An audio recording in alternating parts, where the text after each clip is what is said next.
Do you know what time it is?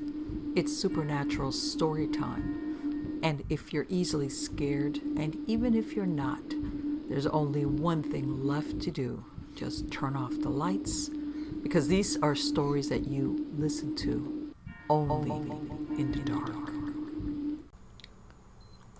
Behind the Mask. I grew up in a rural town at the end of a dead-end dirt road in the middle of the woods. There wasn't much for reckless teenagers to do for entertainment, so we did the best with what we had. For me and my girlfriend at the time, that entertainment came from spray painting murals on highway underpasses. We tried to be thoughtful and made a pact not to deface any property that belonged to anyone in particular, and instead stuck strictly to state property. Silly, I know. Vandalism is vandalism, but at least it wasn't on someone's business, let alone home. One of my favorite pieces that we ever made was a portrait of Frank from Donnie Darko that spanned nearly 12 feet off the ground on an overpass not far from my house. We did that one the night my girlfriend ended up losing the keys to her parents' car somewhere in the snow. We searched for hours with the frost gnawing at our cracking skin, but that's a story for another time. This particular night was warm, sometime in late July. As boredom overtook us, we gathered our supplies and took off into a night of vandalistic pleasure. By this point, we had hit just about every paintable surface within a 20-mile radius, and thus had to travel outside of our normal territory. I mentioned that I thought there might be an underpass about 30 minutes away. We just had to figure out how to get to it. I knew the road that passed under the highway at that particular spot, so we took it with the hopes that we would find what we were looking for. It was a dark, winding back road that ran through what felt like nowhere, but we were both fairly familiar with it. I drove along with my high beams on, windows down, doing 50 in a 35. The wet summer air surged through the car's cavity, breaking the otherwise peaceful silence. We discussed what we planned on painting, and decided eventually on that of a large kraken devouring a ship. I'm not entirely sure why that's what we landed on. It held no particular significance to either of us, but the image of it in my mind was magnificent. As we got within a few miles of our destination, the road took a swift turn. I remember it clearer than just about any other memory I have. Down and to the right, there was a large ditch off to the side of the pavement at the bottom of the decline, which we narrowly missed. I slowed down as the road went up a small hill, turning again, up and to the left. What now stretched before us was a perfectly straight stretch of road for about a quarter of a mile. There was a large field to our left, and a little ways into it a small house at the end of a dirt driveway. To our right was a vast wooded area. As the headlights leveled, a figure came into focus about 2/3 of the way down this stretch of road. He appeared to be an old man, hunched over with a large beard hanging down and clutching something in his hands. He walked slowly, almost limping down the opposite side of the road as we sped towards him. As we approached, he began to straighten up, and I realized he wasn't an old man at all, but a large young man in perhaps his late 20s. His beard was not in fact a beard either, but a gas mask, black as the gloom we were speeding through. In his hands he held a long blade. It wasn't a sword or even gardening shears, but appeared to be some rudimentary hand-constructed rusted blade he had forged himself. He stood tall as we made a contact from afar and began walking out onto the road directly towards us, his steps quickening with every pace. Fear gripped my body. I punched the gas even harder than before as my instincts took over. He was nearly sprinting at this point on a direct collision course with our oncoming vehicle. Just before impact, I swerved around him as he lunged towards us, swinging the blade from high above his head, just barely missing the back of the car. I sped off into the night while my taillights illuminated his haunting figure in the rear view. And then suddenly, exactly as before, the road turned, down and to the right, up and to the left, a perfect mirror of what we had just passed through. I didn't think much of it as my heart was in my throat by this point. We parked at the underpass, still reeling from what had just happened. Both of us were too shaken up to get out of the car, but eventually we decided to continue with our original plan. That was a few miles away. There's no way he could have followed us all the way here. We stopped about halfway through the piece. Somewhere out there, there's still a four-armed octopus grabbing a trapezoid. Well, got back in the car without saying a word. Sitting in silence, I knew we were thinking the same thing. There was something so exhilarating about that moment, like the feeling of sitting at the top of a roller coaster about to fall over the edge and hearing creaking from what seemed to be unstable supports below. My heart had never raced like that before. We knew we could take the highway back home, but something in both of us just needed to know. What was that? Was it still there? We drove well past where he should have been, but we never came across the curve in the road or past the open field of the small house at the end of the dirt driveway. It was almost as if it was some sort of collective hallucination. I can't explain it, but my heart sank deeper than I had ever felt it before, with the realization that I would not get to relive that fear I had only an hour earlier. That maybe it was something I had made it up, but she saw it too. I couldn't explain it, and suddenly, down and to left, up and to the right. The headlights struck him, standing directly in the middle of the road, his head bowed, shoulders back, fingers wrapped tightly around the hilt. I remember hearing myself laughing uncontrollably, the kind of over-the-top, unbelievable laughter you hear from a villain as his master plan comes to fruition in some B superhero movie. He raised his head slowly, the whites of his eyes illuminated by the oncoming light. He began to walk towards us, gradually speeding up to a jog, and soon, after a full sprint, I punched the gas once again, and just as before I swerved, he lunged, and before I knew, he was gone into the darkness behind us. To this day, I don't understand how I didn't hit him, nor him us. It was too close, but there was no sound, no dents, no scrapes, down and to the left, up and to the right. That was the last time I ever saw the man in the mask, though I went back periodically looking for him. He was never there, nor was the field, the house, the dirt driveway, nor the curves in the road. I checked during both the day and night, and have never been able to find any of those again. I feel stupid saying it was another dimension, but I can't find any reason beyond that would account for the occurrences that night. I can only say for sure that I didn't dream it, as my girlfriend could recount all the details as well. No matter how many people we told the story to, I don't think anyone ever truly believed it. She actually began doubting it herself as time went on, realizing just how ridiculous it all seemed. Maybe other people started to convince her that it wasn't true, or maybe she just convinced herself. I don't know. I haven't spoken to her in years. She lives somewhere in Texas now, I think. Maybe New Mexico. I sometimes wonder if she still tells people this story. I know I do. More than just a job. All the events that happened have happened to me or to people I know. They have occurred over a period of 25 years in the same place. But in many cases, the people have no connection with each other, other than being employed at the same place at one point in their lives. A lot of things have happened over the years, so I'll try to include as much as I could. And by the way, all the stories are true, or at least I believe them to be true. The place I work at is a sports center. I know what you're probably thinking. What could possibly have happened at a sports center to make it haunted? Murder in a squash court? Bloodshed on the long jump pit? But the story goes back to before the sports center was even there.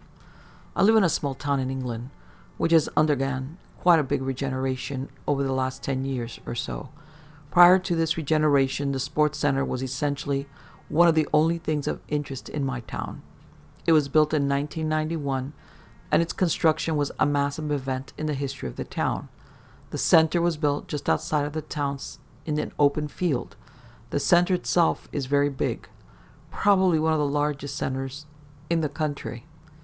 You see, the fields it was built on belong to the center, and there's nothing built on it, apart from football pitches, meaning that the building stands alone in the middle of a large empty ground. To gain access to the center, you have to drive down a long and solitary tree-lined roadway from the town, probably about half a mile long, to the car park and then walk another 300 odd feet from the car park to the center itself. Before the center was built, there was only a small dirt road leading from a local council estate up towards the fields. An ex-colleague of mine grew up in that council estate and once told me that an old man and his family lived up in a small house in the fields. He lived there for a long time until his daughter and wife both died and the house was knocked down while he was sent to finish his life in a hospice.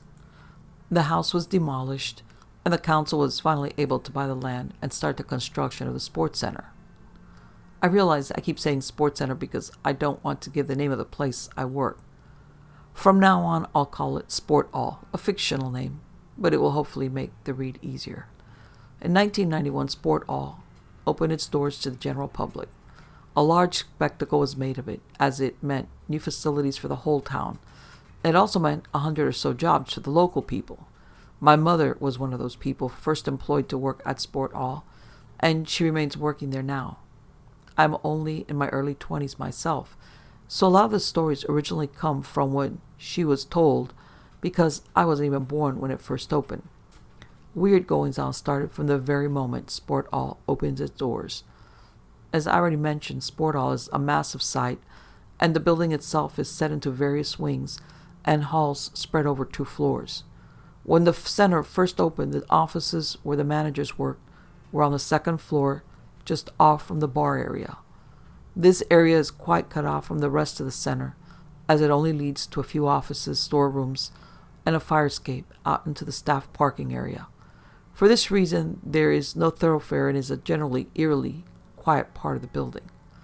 The original manager of the center has long since changed, but the gentleman at the time had his own office in what is now used as a storeroom. It was a small little room at the top of the stairs which led to the fire exit.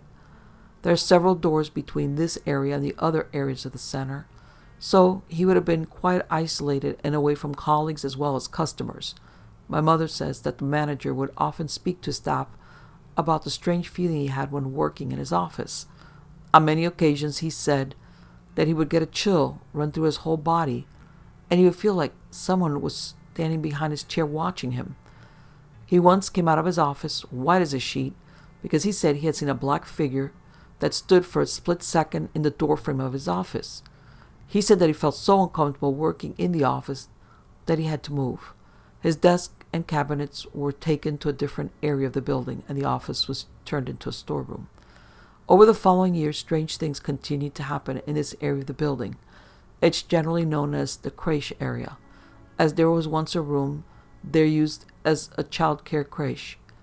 Various staff members working in the bar, the creche area is accessible through a doorway from the bar, reported seeing someone in a yellow jumper walking down the corridor of the creche area, which is off limits to customers.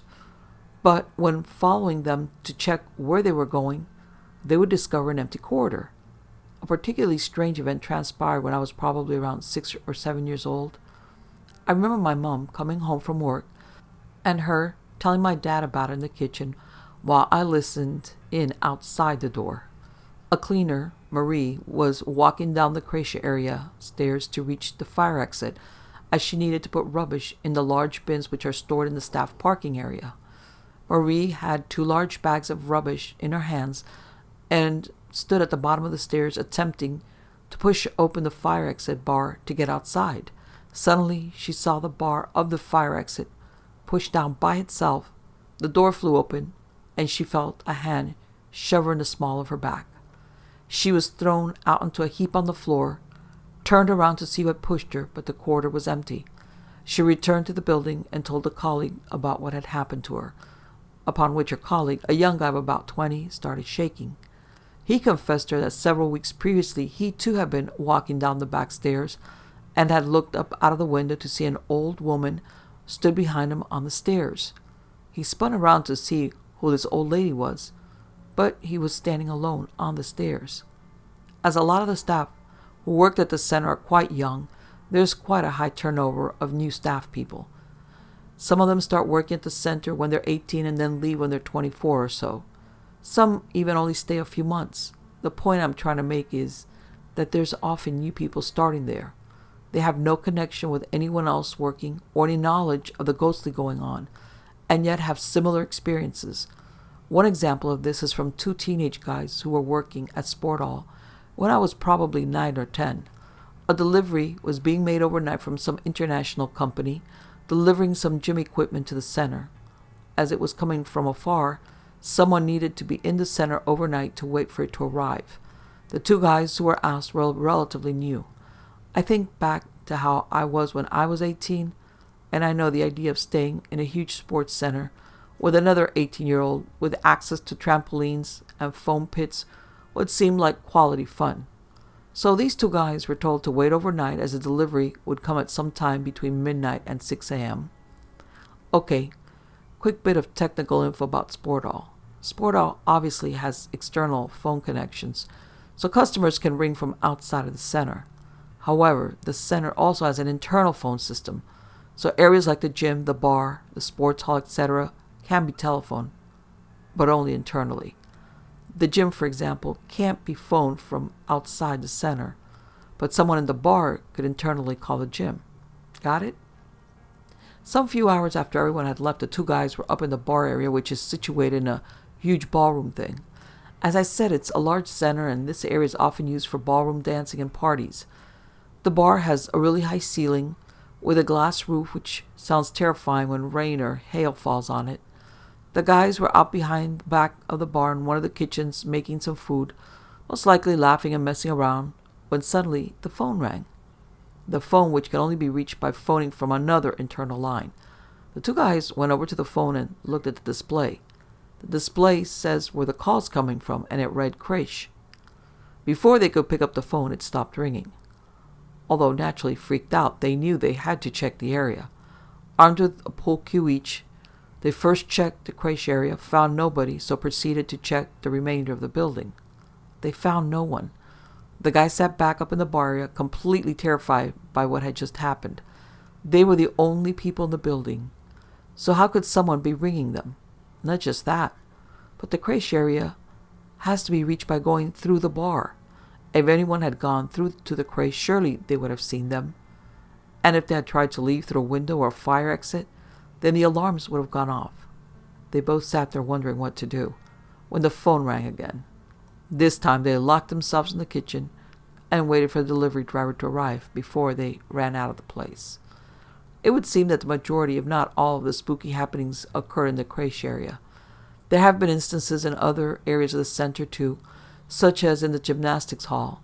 Multiple people who have been walking alone down the corridor have testified that they have heard a woman's high heels following them down the corridor.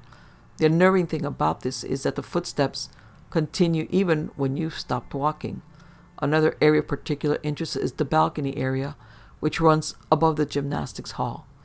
It's a balcony or a corridor which connects two parts of the building and is about 60 to 80 feet in length. A friend of mine was once vacuuming the balcony area at about 6 a.m. before the center opened. She was standing in the center of the balcony, in a world of her own, as she says it, when she felt some hands grab her around the waist. She spun round, thinking it was one of the mischievous younger colleagues of ours, to find herself alone in the corridor. It would have been impossible for anyone to grab her and run, as they would have had a 30-foot distance to run in under half a second. She thought to herself that maybe it had been a trapped nerve or something in her back giving way, and thought no more of it.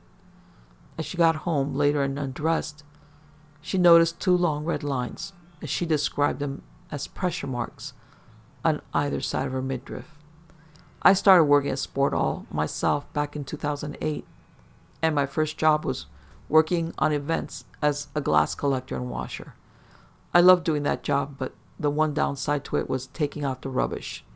As I said, the bins are at the back of the center, and the quickest way to reach them from the bar is to go down the Crash area stairs.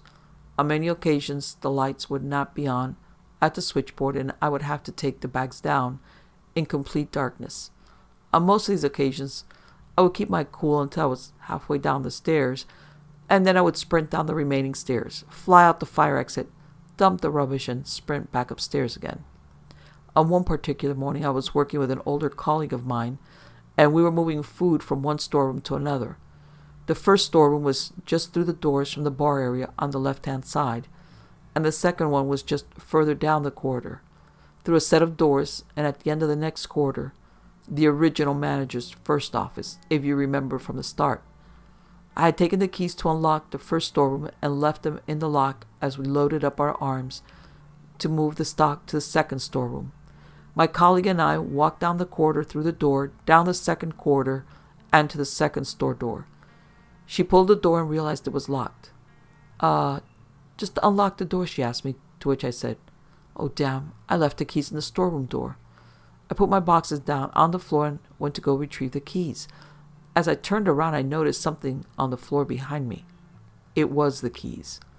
I turned to my colleague, and neither of us could believe what had happened. Somehow the keys had been taken out of the lock in storeroom 1, gone down a corridor, through a set of doors, and down another corridor. You might suggest that someone else had done it, but we were 2 of 3 people in the building at the time, and our other colleague was checking the building at the other side of the site. Around 11 years ago, Sportall hired a new member of staff, unknown at the time, but this member of staff, named Tina, claimed to be clairvoyant. On her first day of work, she came in through the staff entrance below the creche area and announced to her unacquainted new colleagues, "I've just spoken to several spirits." She claimed that there were several spirits trapped in that area of the center and that they were confused of where they were. Tina explained that she spoke to the spirits and told them to move on. However, she claimed there was still a spirit there, a bad spirit. She said that she tried to talk to it, but it scared her so much that she had to leave the area. Tina made me bring my dog in and see how he reacted down in that area of the building. And sure enough, my happy and boisterous little man became meek and frightened, and his tail went between his legs, his ears went down, and he refused to walk down the corridor.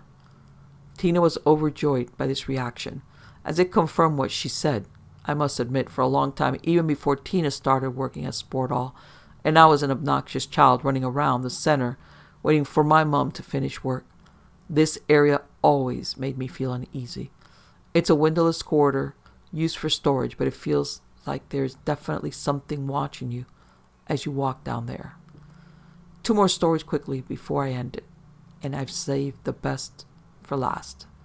By the best, I mean the ones I really can't explain. I mean, the others could all possibly be explained, and I suppose these ones could be too, but I just can't see it being anything other than the supernatural. My mom's best friend, Haley, once hired out the creche room for her granddaughter's birthday party. This was probably about 6 or 7 years ago now, as the creche no longer exists and has become a large office space. Anyway, the parents dropped off all the children and left them for the party. The only adults in attendance were Haley, her partner, and Haley's daughter. The party went well, nothing strange happened, the kids went home happy, and no more was thought about it. That is, until the photos were looked at. Haley printed out the photos, and I've seen them myself. And in the background of several of the photos, there is another woman. A woman in a yellow jumper. She is in 2 or 3 of the pictures, some of them quite clearly, and in others not so much. This woman was not at the party, and no one knows who on earth she could be. I don't have the pictures to upload, but I'm afraid. But take my word for it, it's weird. What is weirder is that the creche area is now the office where Haley works. She told me quite casually 2 or 3 years ago, now that she was alone in the office one afternoon. I was doing some photocopying. She was turning between the copier and her desk, not taking much in, when she looked around and saw a woman sitting in her desk chair staring at her. Haley did a double take, as she couldn't believe her eyes, but the woman had gone. I quizzed Haley on a description of the woman, but she said all happened so quickly that she couldn't recall any features. So the final story. There are many strange things which have happened to a whole host of people since Sportall opened, but this is one that still sends shivers down my spine each time I hear it. Even as I'm talking about it now, I have to stop, close the curtains, as I freak myself out that someone is outside watching me. This story happened to a guy named Brad.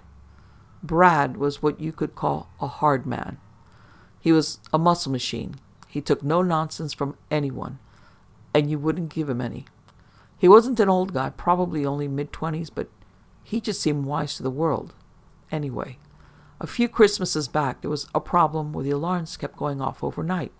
Sport Hall is closed over Christmas for several days, so if an alarm goes off, one of the managers, usually the one that lives the closest, has to go and check out what's going on.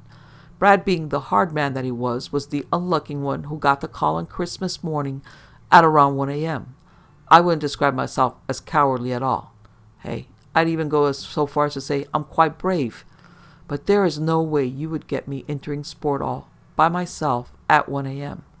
Like I said, he would have to take the long drive up the private road to the center, park in the car park in the empty grounds, and enter a huge empty center and check when an alarm was going off. Who knows what could be in there? Ghosts wouldn't be the first thing on my mind. More likely, a drunken yobo. Anyway, he started going about his check, meaning he would have to check the whole center. Every room, every cupboard, everywhere. He made his way up the bar area. Nothing to report, just a big empty ballroom. He went to check the toilets up in the ballroom, these back into the creche area. And this is where it got weird. He walked into the female toilets, flicked on the lights, and started walking through to check the cubicles. As he took a few steps in, the lights turned off. He was in complete darkness. The next thing he felt was an icy chill consume him completely. He told us that he had never felt so cold in his life as he stood there in the dark. He said that the cold he felt was no worse than the feeling of hatred he could feel emanating from something in the room with him. He was frozen to the spot on the floor, in the pitch darkness, in the freezing cold, with the presence of this angry spirit in the room with him. After however long, I don't think he even knows how long, he managed to say, "Please, whoever you are, please put the lights back on, and I hope you have a very Merry Christmas." With that, the lights came back on.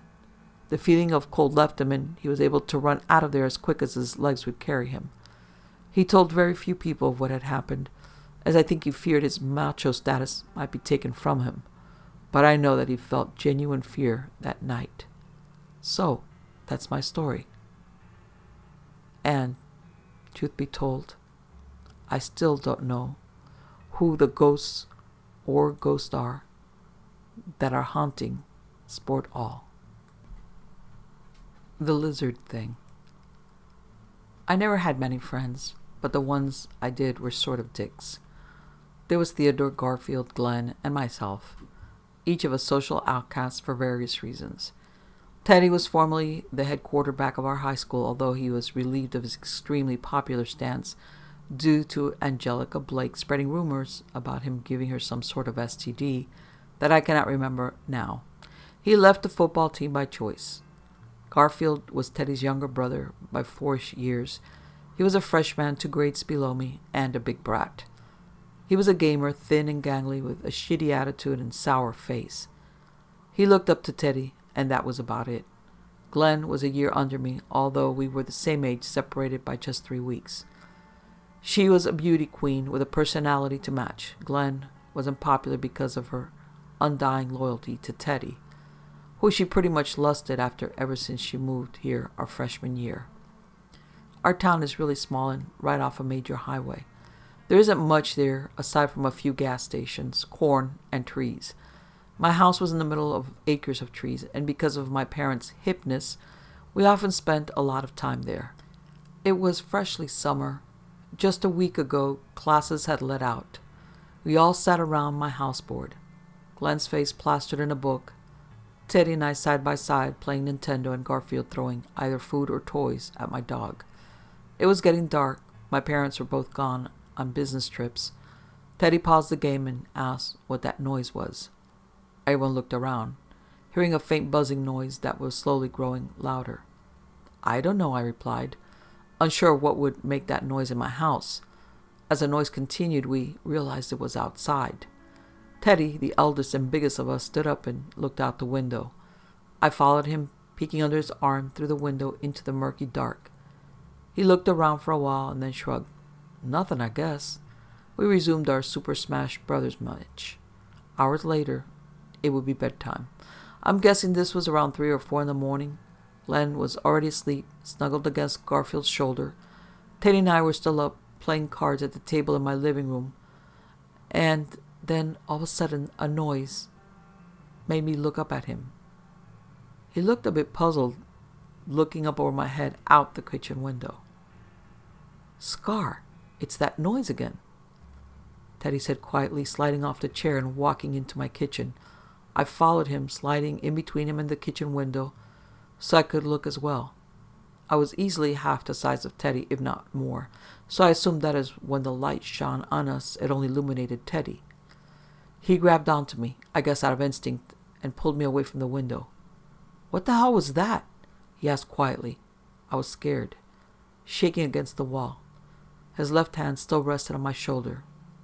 I shook my head, glancing around the window. Suddenly the light flashed again, and we realized it was coming from my woods.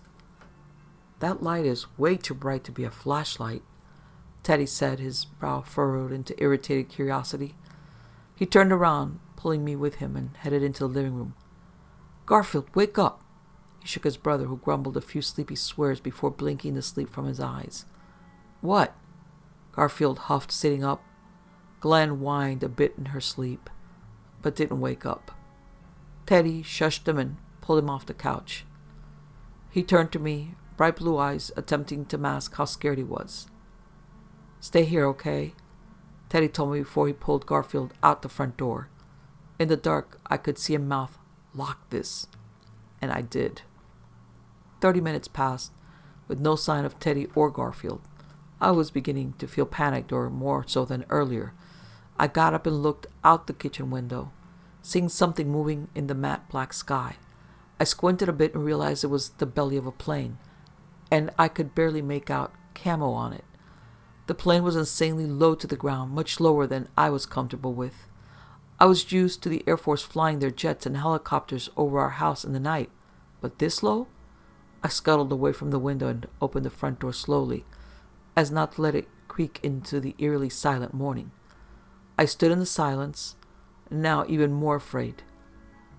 Where were the bugs? The owls that flocked to our run-down barn in search of mice. I watched the plane pass overhead with a low rumble. It circled once, twice, each time getting higher and higher. Then finally the plane was gone. After a moment in the darkness, something flashed in the woods. It was bright enough to force me to squint. I still don't know why I did this. Could have been morbid curiosity, maybe fear of the safety of my friends. But I jumped off the deck and tore into the woods, which were dangerous at noontime. I jumped over thorn bushes and tripped over logs, landing on my face more than once. The flash was brighter this time, and I instinctively dropped to my stomach, panting. In the dark woods, I couldn't see anything, let alone the ground in front of my face. I was waiting for another flash. Minutes passed. Suddenly it flashed again, allowing me to see my surroundings. It was exactly how the woods should look. I slowly stood up, trying to be as quiet as I could.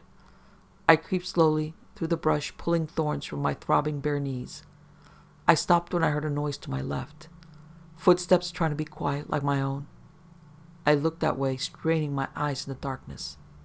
"Hello?" It was Gar's voice, tired and a bit strained. He was whispering, but the woods were so silent that it was almost a shout. I held back my own reply, but instead approached him slowly. After a good 5 steps, I decided it wouldn't be good to scare him. "Garfield, it's Scarlet," I whispered, hearing it echo off every leaf and tree. His steps approached quickly, and suddenly I was swept up into a hug. Scarlet, you can't be out here. We have to go back," Gar said quickly, his body shifting a bit. I think now that he was looking around, but I can't be sure. He pushed me away towards the direction I came from. "Come on, go," he hissed. I hesitated. Sure, Garfield was a bit scaredy cat, but he wouldn't just leave Teddy. I looked around carefully, taking in what I could see. Where was Teddy? "Garfield, we can't go without Teddy. Where is he?" I whispered back. Suddenly, there was a loud crash behind us, and he gave me another push. I tumbled forward, sliding under a log I had almost tripped over earlier. I pulled at the ground to get out, but stopped when a flash of light illuminated who I thought was Garfield. It wasn't. The body of whatever I was hugging was humanoid, long and thin like Gar's, but the head was all wrong. It was almost like it was trying to become him, but it didn't do a very good job. A second flash showed me more, although I was pretty much done the first time. The right side of Gar's face was sloppy, almost like it was melting off. One of his legs was bent the wrong way, and the Gar moved away, deeper into the woods. 2 more flashes allowed me to watch his form disappear slowly. I laid under the log, panting for God knows how long. So many thoughts stormed through my head that I don't remember what I officially decided on. I think I figured that maybe Garfield had gotten hurt, that Teddy was dead, and he was in a state of shock. I was 17. I wasn't very smart. I eventually crawled out from under the log and pulled myself upright, smearing mud from my hands onto my shirt. I fought with myself for a while before deciding that I needed to know what was happening, whether it would lead to death or not. I couldn't leave Teddy and Gar alone. It wasn't in my nature. I headed in the direction that I saw the Gar moving. The creature I had seen didn't seem dangerous. I mean, it could have easily harmed me if it wanted to. I was in its arms. I felt the trees with my hands as I passed. A flash allowed me to see around me, and I headed in the direction where I assumed the flash was coming from. We only owned about 10 acres, and then I would be moving into our neighbor's property. I assumed I was still on my own. I hadn't been walking that long. A noise to my left caused me to stop mid-step. I put my foot down quietly, looking around in the darkness. I couldn't see anything. Of course I couldn't. More movement heading my way. I wasn't sure what to do. I could be Teddy or could be something else. I didn't have time to move away if I decided that, because suddenly a massive body collided with mine. By the smell I knew it was Teddy, or something trying to be Teddy. In the darkness I couldn't tell. Scarlet? I clung to him. Creature or not. Teddy, I squeaked. His hug confirming that it was Teddy. He put his chin on my head, as he always did. His face felt fine, but his breathing was a bit shallow. I pulled away and touched his face, feeling nothing abnormal. Did you see It's not Garfield. Teddy cut me off, sounding angry. I nodded, although he couldn't see me. Garfield and I got separated, but we saw some people in armor during one of the flashes, so I don't know what's going on. I don't know where Gar is. So Teddy had seen the creature I did. Did it try to get you back to the house? I whispered back. I was still touching his face, so I knew that he nodded in reply. I looked over where I was headed just a moment ago and told him that we should go look for him. He hesitated before agreeing with me. We walked for a good 5 minutes before a flash, brighter than the rest, lit up the whole forest. In the light I could see shadows moving quickly from the trees. Teddy pushed me behind him, but everything was so quick. Suddenly he was gone from in front of me, and there were deep voices yelling at us. Who are you? Where are you? Things like that. I tried to explain that I lived in the house just outside of the woods, and I heard them reply, Impossible, the family left on business. Suddenly there was some arguing that finally ended with, Maybe we made a mistake. I was picked up and flung over someone's shoulder, and we made our way deeper into the woods. I cried the whole time. I was terrified. We emerged into a clearing that I had been to before. It was behind our neighbor's house, a good few acres. There was nothing here aside from a large van, or maybe it was a Hummer, I'm not sure. A light flashed from the top of the vehicle that illuminated Teddy's unconscious body on the shoulder of the man beside me. They sat me down and looked at me. There was a low light in the clearing, just enough to see their faces without detail. They were all clean-shaven with buzzed heads and wore all black. Some had black face paint. Why were you in the woods, Miss Scar? Not going to use my last name? The one that was carrying me knelt down, just a few inches under me. I was still crying, and he let me finish blubbering before asking it again. I replayed that my friends had gone to investigate the flashing, and I got worried. The men murmured amongst themselves. Another flash, a second and third one. The men appeared restless. Another. Suddenly, they took off in the direction that the light was flashing at. leaving my unconscious friend, myself, and the man who was asking me questions. He looked uneasy, incredibly uneasy. I was about to ask him a question when the vehicle started to move. It squealed loudly like it was being smashed and pushed all at the same time. In the low light, I saw the Gar peering around it. The half of his face that wasn't smushed looked strained. It was surrounded by more men. There were more here than I had known. There was a lot of shouting, and they had guns pointed at the Gar. The creature stopped and looked over them, at me. He said something in gibberish. The men turned and looked at me as well, lowering their weapons. The man before me quickly snapped out of his fear and looked at me cautiously. He says he knows you. He looks like my friend, but that's not him, I replied through my huffing sobs. The man stood up and walked past me, saying something unintelligible to the creature. The creature moved towards him, his gangly arms not anything like Garfield's, but now more insect-like. 2 large claws clicked on the ends as he spoke. The man shrugged and replied back. His gibberish sounded angry. He turned around and pointed at me. More gibberish.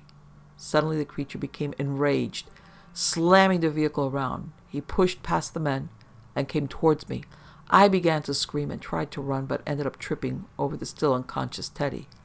I watched the creature bat away the men as they tried to stop it, seemingly not wanting to use their weapons on it. As it came closer, I watched its appearance shift in the low light. It no longer looked like my friend. It was a strange creature, almost a mixture of an ant, a lizard, and a gorilla.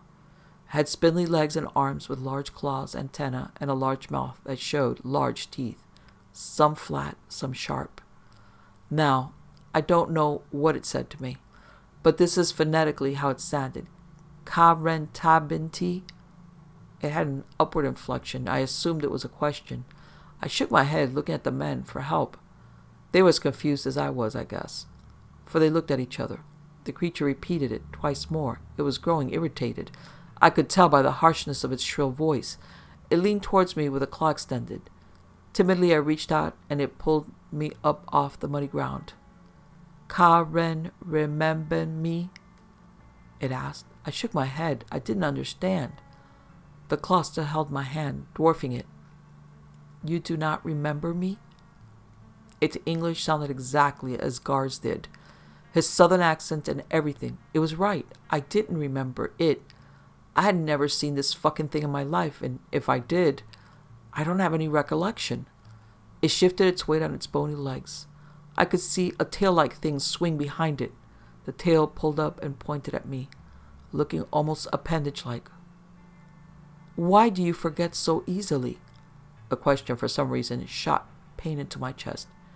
Even writing it today, my chest burns from the sadness I felt. I still don't understand why.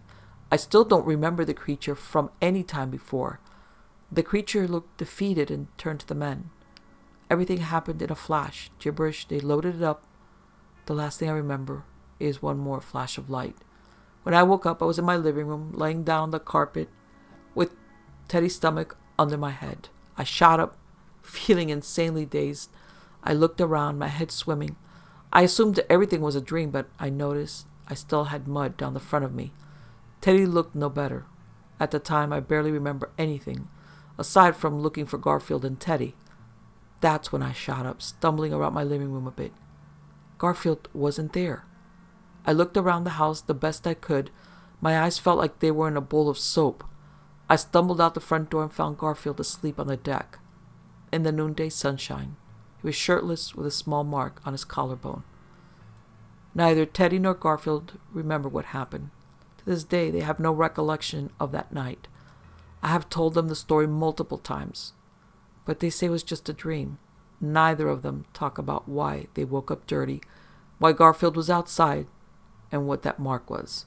They all say it was just a party. Shit happens.